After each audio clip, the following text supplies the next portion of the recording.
El origen del mal. Dios es amor.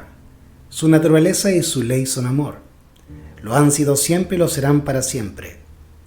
El alto y sublime, el que habita la eternidad, cuyos caminos son eternos, no cambia. En él no hay mudanza ni sombra de variación. Cada manifestación del poder creador es una expresión del amor infinito. La soberanía de Dios encierra plenitud de bendiciones para todos los seres creados. El salmista dice: tuyo es el brazo con valentía, fuerte es tu mano, ensalzada tu diestra. Justicia y juicio son el asiento de tu trono. Misericordia y verdad van delante de tu rostro. Bienaventurado el pueblo que sabe aclamarte. Andarán, oh Jehová, a la luz de tu rostro. En tu nombre se alegrarán todo el día, y en tu justicia serán ensalzados, porque tú eres la gloria de su fortaleza. Porque Jehová es nuestro escudo, y nuestro Rey es el Santo de Israel. Salmos 89, versículos 13 al 18. La historia del gran conflicto entre el bien y el mal, desde que principió en el cielo hasta el final abatimiento de la rebelión y la total extirpación del pecado, es también una demostración del inmutable amor de Dios. El soberano del universo no estaba solo en su obra benéfica. Tuvo un compañero, un colaborador que podía apreciar sus designios y que podía compartir su regocijo al brindar felicidad a los seres creados. En el principio era el Verbo, y el Verbo era con Dios, y el Verbo era Dios. Este era en el principio con Dios. Juan capítulo 1, versículos 1 y 2. Cristo, el Verbo, el unigénito de Dios, era uno solo con el Padre eterno, uno solo en naturaleza, en carácter y en propósitos. Era el único ser que podía penetrar en todos los designios y fines de Dios. Y llamándose su nombre admirable, consejero, Dios fuerte, Padre eterno, príncipe de paz. Y sus salidas son desde el principio, desde los días de la eternidad. Isaías capítulo 9, versículo 6 y Miqueas capítulo 5, versículo 2. Y el Hijo de Dios, hablando de sí mismo, declara: Jehová me poseía en el principio de su camino, ya de antiguo, antes de sus obras. Eternamente tuve el principado. Cuando establecía los fundamentos de la tierra, con él estaba yo, ordenándolo todo. Y fui su delicia todos los días, teniendo solaz delante de él en todo tiempo. Proverbios capítulo 8, versículos 22 al 30. El Padre obró por medio de su Hijo en la creación de todos los seres celestiales, porque por él fueron criadas todas las cosas, sean tronos, sean dominios, sean principados, sean potestades. Todo fue creado por él y para él. Colosenses capítulo 1, versículo 16.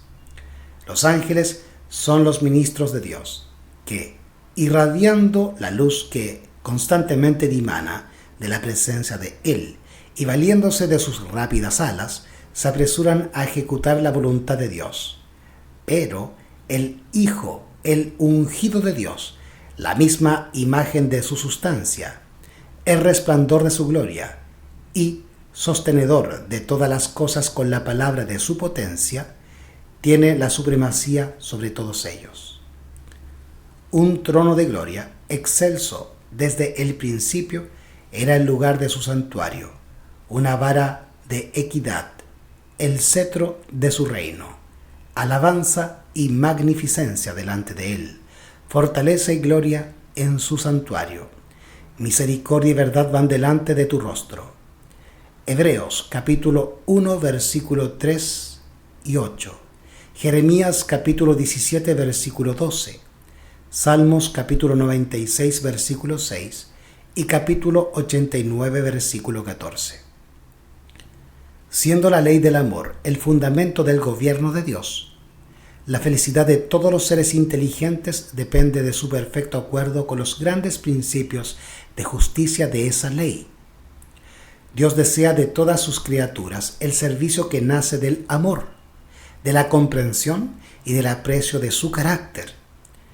No haya placer en una obediencia forzada y otorga a todos libre albedrío para que puedan servirle voluntariamente. Mientras todos los seres creados reconocieron la lealtad del amor, hubo perfecta armonía en el universo de Dios. Cumplir los designios de su Creador era el gozo de las huestes celestiales. Se deleitaban en reflejar la gloria del Todopoderoso y en alabarle. Y su amor mutuo fue fiel y desinteresado, mientras el amor de Dios fue supremo. No había nota discordante que perturbara las armoniosas obras celestiales. Pero se produjo un cambio en ese estado de felicidad. Hubo uno que pervirtió la libertad que Dios había otorgado a sus criaturas. El pecado se originó en aquel que después de Cristo había sido el más honrado por Dios y que era el más excelso en poder y en gloria entre los habitantes del cielo. Lucifer, el hijo de la mañana, era el principal de los querubines cubridores, santo e inmaculado. Estaba en la presencia del gran Creador, y los incesantes rayos de gloria que envolvían al Dios eterno caían sobre él. Así ha dicho el Señor Jehová: tú echas el sello a la proporción, lleno de sabiduría y acabado de hermosura. En Edén, en el huerto de Dios estuviste. Toda piedra preciosa fue tu vestidura. Tú, querubín grande, cubridor, y yo te puse, en el santo monte de Dios estuviste. En medio de piedras de fuego has andado. Perfecto eras en todos tus caminos desde el día que fuisteis creado, hasta que se halló en ti maldad. Ezequiel, capítulo 28, versículos 12 al 15. Poco a poco Lucifer llegó a albergar el deseo de ensalzarse. Las Escrituras dicen: enaltecióse su corazón a causa de su hermosura, corrompió su sabiduría a causa de su resplandor.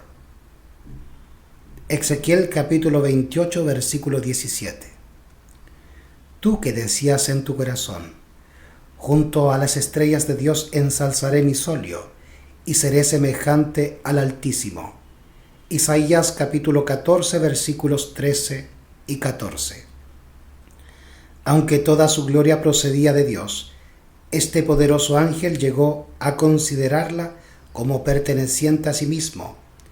Descontento con el puesto que ocupaba, a pesar de ser el ángel que recibía más honores entre las huestes celestiales, se aventuró a codiciar el homenaje que solo debe darse al Creador. En vez de procurar el ensalzamiento de Dios como supremo en el afecto y la lealtad de todos los seres creados, trató de obtener para sí mismo el servicio y la lealtad de ellos. Y codiciando la gloria con que el Padre Infinito había investido a su Hijo, este príncipe de los ángeles aspiraba al poder que solo pertenecía a Cristo. Ahora, la perfecta armonía del cielo estaba quebrantada. La disposición de Lucifer de servirse a sí mismo en vez de servir a su Creador despertó un sentimiento de honda aprensión cuando fue observada por quienes consideraban que la gloria de Dios debía ser suprema. Reunidos en concilio celestial, los ángeles rogaron a Lucifer que desistiese de su intento. El Hijo de Dios presentó ante él la grandeza, la bondad y la justicia del Creador, y también la naturaleza sagrada e inmutable de su ley. Dios mismo había establecido el orden del cielo y, al separarse de él, Lucifer deshonraría a su Creador y acarrearía la ruina sobre sí mismo. Pero la amonestación hecha con misericordia y amor infinitos solamente despertó un espíritu de resistencia. Lucifer permitió que su envidia hacia Cristo prevaleciese y se afirmó más en su rebelión. El propósito de este príncipe de los ángeles llegó a ser disputar la supremacía del Hijo de Dios y así poner en tela de juicio la sabiduría y el amor del Creador. Al lograr este fin, estaba por consagrar las energías de aquella mente maestra, la cual después de la de Cristo era la principal entre las huestes de Dios. Pero aquel que quiso que sus criaturas tuviesen libre albedrío, no dejó a ninguna de ellas inadvertida en cuanto a los sofismas perturbadores con los cuales la rebelión procuraría justificarse. Antes de que la gran controversia principiase, debía presentarse claramente a todos la voluntad de aquel cuya sabiduría y bondad eran la fuente de todo su regocijo.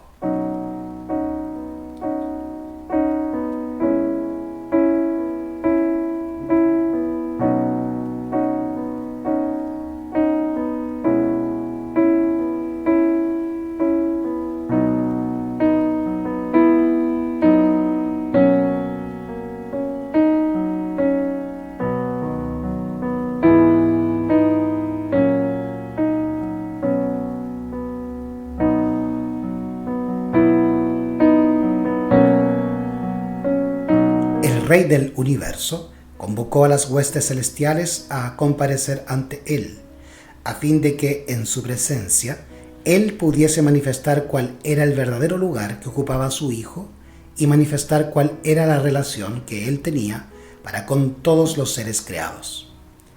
El Hijo de Dios compartió el trono del Padre y la gloria del Ser eterno que existía por sí mismo. Cubrió a ambos. Alrededor del trono se congregaron los santos ángeles, una vasta e innumerable muchedumbre, millones de millones, y los ángeles más elevados, como ministros y súbditos, se regocijaron en la luz que de la presencia de la Deidad caía sobre ellos. Ante los habitantes del cielo reunidos, el Rey declaró que ninguno excepto Cristo, el unigénito de Dios, podía penetrar en la plenitud de sus designios y que a éste le estaba encomendada la ejecución de los grandes propósitos de su voluntad. El Hijo de Dios había ejecutado la voluntad del Padre en la creación de todas las huestes del cielo, y a él, así como a Dios, debían ellas tributar homenaje y lealtad. Cristo había de ejercer aún el poder divino en la creación de la tierra y sus habitantes, pero en todo esto no buscaría poder o ensalzamiento para sí mismo, en contra del plan de Dios, sino que exaltaría la gloria del Padre y ejecutaría sus fines de beneficencia y amor. Los ángeles reconocieron gozosamente la supremacía de Cristo y postrándose ante él le rindieron su amor y adoración. Lucifer se postró con ellos, pero en su corazón se libraba un extraño y feroz conflicto. La verdad, la justicia y la lealtad luchaban contra los celos y la envidia.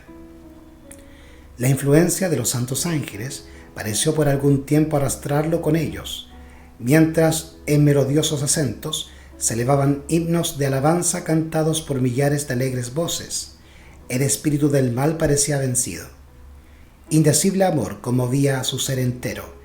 Al igual que los inmaculados adoradores, su alma se hinchó de amor hacia el Padre y el Hijo.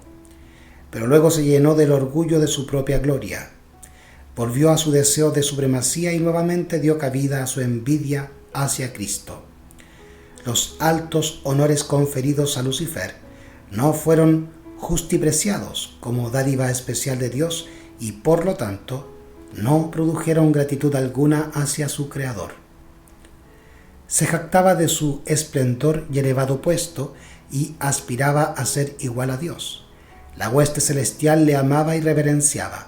Los ángeles se deleitaban en cumplir sus órdenes y estaba dotado de más sabiduría y gloria que todos ellos. Sin embargo, el Hijo de Dios ocupaba una posición más exaltada que él. Era igual al Padre en poder y autoridad. Él compartía los designios del Padre, mientras que Lucifer no participaba en los concilios de Dios. ¿Por qué?, se preguntaba el poderoso ángel, ¿debe Cristo tener la supremacía? ¿Por qué se le honra más que a mí? Abandonando su lugar en la inmediata presencia del Padre, Lucifer salió a difundir el espíritu de descontento entre los ángeles. Trabajó con misteriosa reserva y por algún tiempo ocultó sus verdaderos propósitos bajo una aparente reverencia hacia Dios.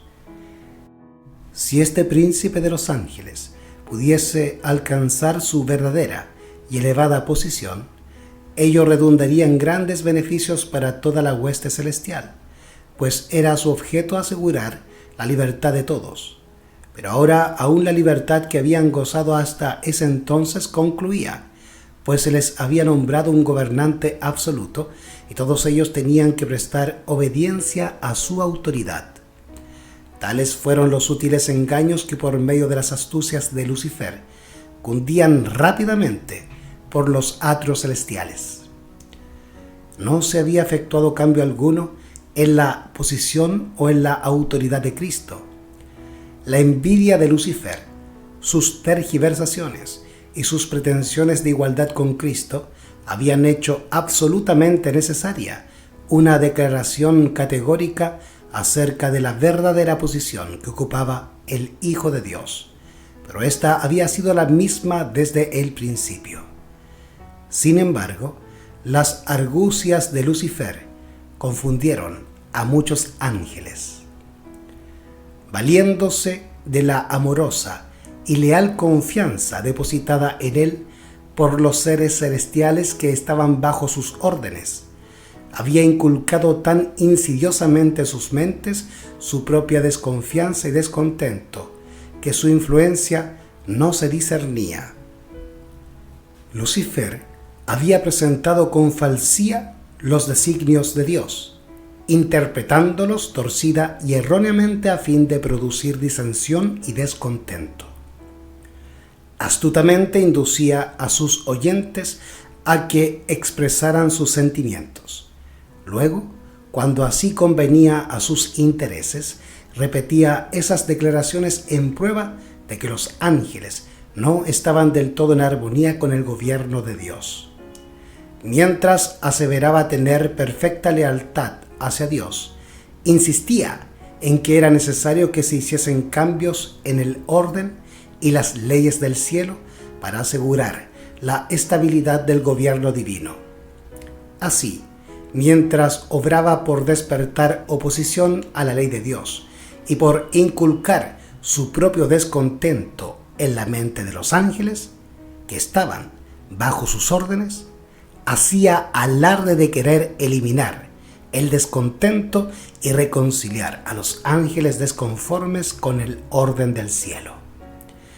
Mientras fomentaba secretamente el desacuerdo y la rebelión, con pericia consumada, aparentaba que su único fin era promover la lealtad y preservar la armonía y la paz. El espíritu de descontento así encendido hacía su funesta obra. Aunque no había rebelión abierta, el desacuerdo aumentaba imperceptiblemente entre los ángeles. Algunos recibían favorablemente las insinuaciones de Lucifer contra el gobierno de Dios. Aunque previamente habían estado en perfecta armonía con el orden que Dios había establecido, estaban ahora descontentos y se sentían desdichados porque no podían penetrar en los inescrutables designios de Dios. Les desagradaba la idea de exaltar a Cristo. Estaban listos para respaldar la demanda de Lucifer de que él tuviese igual autoridad que el Hijo de Dios. Pero los ángeles, que permanecieron leales y fieles, apoyaron la sabiduría y la justicia del decreto divino, y así trataron de reconciliar al descontento Lucifer con la voluntad de Dios. Cristo era el Hijo de Dios. Había sido uno con el Padre antes que los ángeles fuesen creados. Siempre estuvo a la diestra del Padre. Su supremacía, tan llena de bendiciones para todos aquellos que estaban bajo su benigno dominio, no había sido hasta entonces disputada. La armonía que reinaba en el cielo nunca había sido interrumpida. ¿Por qué debía haber ahora discordia? Los ángeles leales podían ver solo terribles consecuencias como resultado de esa disensión, y con férvidas súplicas aconsejaron a los descontentos que renunciasen a su propósito y se mostrasen leales a Dios mediante la fidelidad a su gobierno.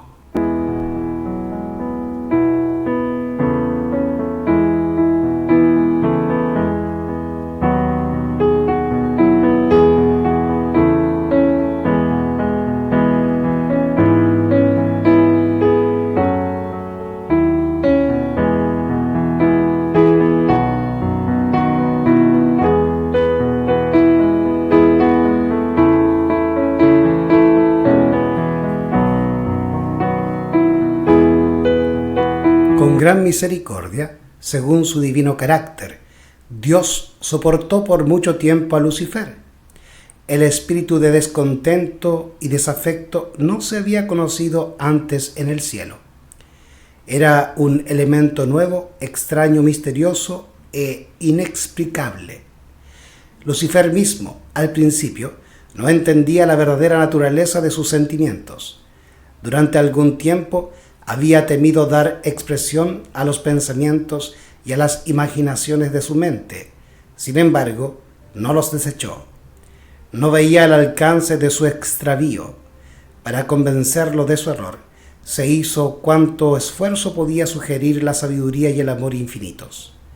Se le probó que su desafecto no tenía razón de ser, y se le hizo saber cuál sería el resultado si persistía en su rebeldía. Lucifer quedó convencido de que se hallaba en el error. Vio que justo es Jehová en todos sus caminos y misericordioso en todas sus obras. Salmos 145, versículo 17. Que los estatutos divinos son justos y que debía reconocerlos como tales ante todo el cielo. De haberlo hecho, podría haberse salvado a sí mismo y a muchos ángeles. Aún no había desechado completamente la lealtad a Dios. Aunque había abandonado su puesto de querubín cubridor, si hubiese querido volver a Dios, reconociendo la sabiduría del Creador y conformándose con ocupar el lugar que se le asignó en el gran plan de Dios, habría sido restablecido en su puesto. Había llegado el momento de hacer una decisión final. Él debía someterse completamente a la divina soberanía o colocarse en abierta rebelión. Casi decidió volver sobre sus pasos, pero el orgullo no se lo permitió. Era un sacrificio demasiado grande para quien había sido honrado tan altamente el tener que confesar que había errado, que sus ideas y propósitos eran falsos, y someterse a la autoridad que había estado presentando como injusta. Un creador compasivo, anhelante de manifestar piedad hacia Lucifer y sus seguidores, procuró hacerlos retroceder del abismo de la ruina al cual estaban a punto de lanzarse. Pero su misericordia fue mal interpretada. Lucifer señaló la longanimidad de Dios como una prueba evidente de su propia superioridad sobre él, como una indicación de que el Rey del universo aún accedería a sus exigencias. Si los ángeles se mantenían firmes de su parte, dijo, aún podrían conseguir todo lo que deseaban. Defendió persistentemente su conducta y se dedicó de lleno al gran conflicto contra su Creador. Así fue como Lucifer, el portaluz, el que compartía la gloria de Dios, el ministro de su trono, mediante la transgresión se convirtió en Satanás, el adversario de Dios y de los seres santos, y el destructor de aquellos que el Señor había encomendado a su dirección y cuidado. Rechazando con desdén los argumentos y las súplicas de los ángeles leales, los tildó de esclavos engañados. Declaró que la preferencia otorgada a Cristo era un acto de injusticia tanto hacia él como hacia toda la hueste celestial, y anunció que desde ese entonces no se sometería a esa violación de los derechos de sus asociados y de los suyos propios. Nunca más reconocería la supremacía de Cristo. Había decidido reclamar el honor que se le debió haber otorgado y asumir la dirección de cuantos quisieran seguirle. Y prometió a quienes entrasen en sus filas un gobierno nuevo y mejor, bajo cuya tutela todos gozarían de libertad. Gran número de ángeles manifestó su decisión de aceptarle como su caudillo. Engreído por el favor que recibieran sus designios, alentó la esperanza de atraer a su lado a todos los ángeles para hacerse igual a Dios mismo y ser obedecido por toda la hueste celestial. Los ángeles leales volvieron a instar a Satanás y a sus simpatizantes a someterse a Dios. Les presentaron lo que resultaría inevitable en caso de rehusarse. El que los había creado podía vencerlos y castigar severamente su rebelde osadía. Ningún ángel podía oponerse con éxito a la ley divina, tan sagrada como Dios mismo.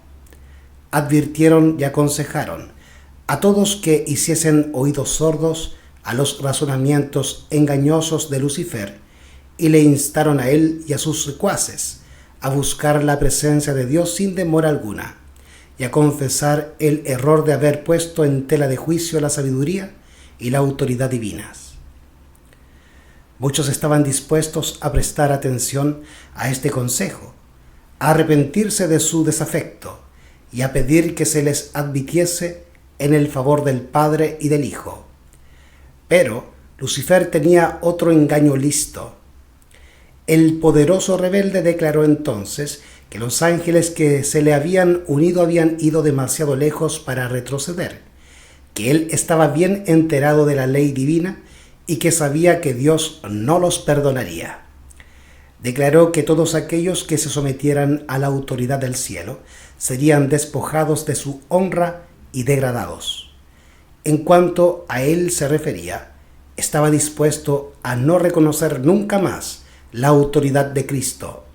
Manifestó que la única salida que les quedaba a él y a sus seguidores era declarar su libertad y obtener por medio de la fuerza los derechos que no se les quiso otorgar de buen grado. En lo que concernía a Satanás mismo, era cierto que ya había ido demasiado lejos en su rebelión para retroceder, pero no ocurría lo mismo con aquellos que habían sido cegados por sus engaños. Para ellos el consejo y las súplicas de los ángeles leales abrían una puerta de esperanza y si hubiesen atendido la advertencia, podrían haber escapado del lazo de Satanás. Pero permitieron que el orgullo, el amor a su jefe y el deseo de libertad ilimitada los dominasen por completo, y los ruegos del amor y la misericordia divinos fueron finalmente rechazados. Dios permitió que Satanás siguiese con su obra hasta que el espíritu de desafecto se trocó en una activa rebelión. Era necesario que sus planes se desarrollasen en toda su plenitud para que su verdadera naturaleza y tendencia fuesen vistas por todos. Como querubín ungido, Lucifer había sido altamente exaltado. Era muy amado por los seres celestiales y su influencia sobre ellos era poderosa. El gobierno de Dios incluía no solo los habitantes del cielo, sino también los de todos los mundos que Dios había creado. Y Lucifer llegó a la conclusión de que si pudiera arrastrar a los ángeles celestiales en su rebelión, podría también arrastrar a todos los mundos. Él había presentado su punto de vista astutamente, haciendo uso de sofismas y engaños para lograr sus fines. Su poder para engañar era enorme. Disfrazándose con un manto de mentira, había obtenido una ventaja. Todo cuanto hacía estaba tan revestido de misterio que era muy difícil revelar a los ángeles la verdadera naturaleza de su obra. Hasta que ésta no estuviese plenamente desarrollada, no podría manifestarse cuán mala era, ni su desafecto sería visto como rebelión. Aún los ángeles leales no podían discernir bien su carácter, ni ver a dónde se encaminaba su obra. Al principio Lucifer había encauzado sus tentaciones de tal manera que él mismo no se comprometía. A los ángeles, a quienes no pudo atraer completamente a su lado, los acusó de ser indiferentes a los intereses de los seres celestiales. Acusó a los ángeles leales de estar haciendo precisamente la misma labor que él hacía. Su política era confundirlos con argumentos sutiles acerca de los designios de Dios. Cubría de misterio todo lo sencillo y por medio de astuta perversión ponía en duda las declaraciones más claras de Jehová, y su elevada posición, tan íntimamente relacionada con el gobierno divino, daba mayor fuerza a sus pretensiones.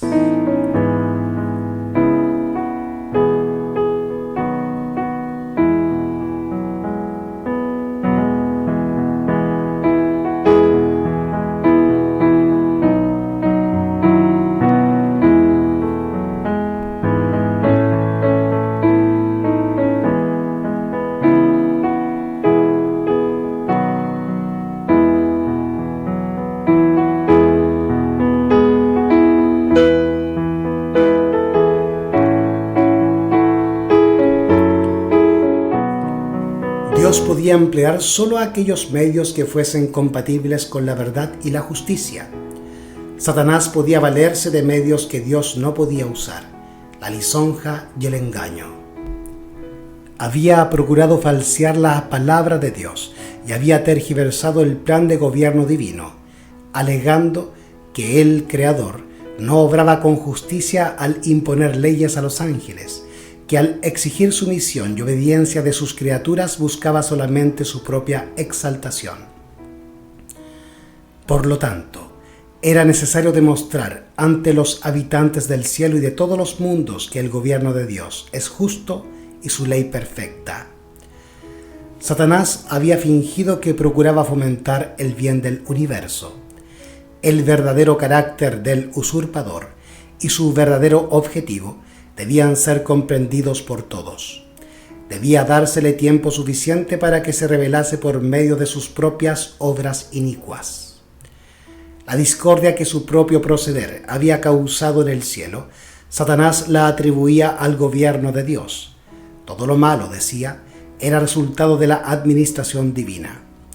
Alegaba que su propósito era mejorar los estatutos de Jehová. Por consiguiente, Dios le permitió demostrar la naturaleza de sus pretensiones para que se viese el resultado de los cambios que él proponía hacer en la ley divina. Su propia labor había de condenarle. Satanás había dicho desde el principio que no estaba en rebeldía. El universo entero había de ver al engañador desenmascarado. Aun cuando Satanás fue arrojado del cielo, la sabiduría infinita no la aniquiló, puesto que solo el servicio inspirado por el amor puede ser aceptable para Dios. La lealtad de sus criaturas debe basarse en la convicción de que es justo y benévolo. Por no estar los habitantes del cielo y de los mundos preparados para entender la naturaleza o las consecuencias del pecado, no podrían haber discernido la justicia de Dios en la destrucción de Satanás. Si se le hubiese suprimido inmediatamente, algunos habrían servido a Dios por temor más bien que por amor. La influencia del engañador no habría sido anulada totalmente, ni se habría extirpado por completo el espíritu de rebelión. Para el bien del universo entero a través de los siglos sin fin, era necesario que Satanás desarrollase más ampliamente sus principios, para que todos los seres creados pudiesen reconocer la naturaleza de sus acusaciones contra el gobierno divino, y para que la justicia y la misericordia de Dios y la inmutabilidad de su ley quedasen establecidas para siempre. La rebelión de Satanás había de ser una lección para el universo a través de todos los siglos venideros, un testimonio perpetuo acerca de la naturaleza del pecado y sus terribles consecuencias. Los resultados del gobierno de Satanás y sus efectos sobre los ángeles y los hombres iban a demostrar qué resultado se obtiene inevitablemente al desechar la autoridad divina. Iban a atestiguar que la existencia del gobierno de Dios entraña el bienestar de todos los seres que Él creó. De esta manera, la historia de este terrible experimento de la rebelión iba a ser una perpetua salvaguardia para todos los seres santos, para evitar que sean engañados acerca de la naturaleza de la transgresión, para salvarlos de cometer pecado y sufrir sus consecuencias. El que gobierna en los cielos ve el fin desde el principio. Aquel en cuya presencia los misterios del pasado y el futuro son manifiestos más allá de la angustia, las tinieblas y la ruina provocadas por el pecado, contempla la realización de sus propios designios de amor y bendición.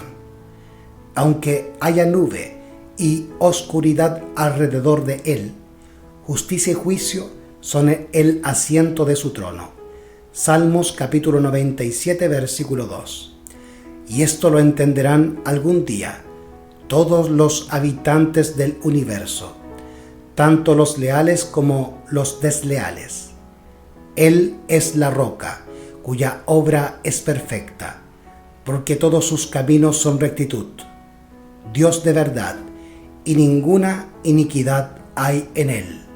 Es justo y recto. Deuteronomio capítulo 32, versículo 4. Patriarcas y Profetas, por Elena G. de White.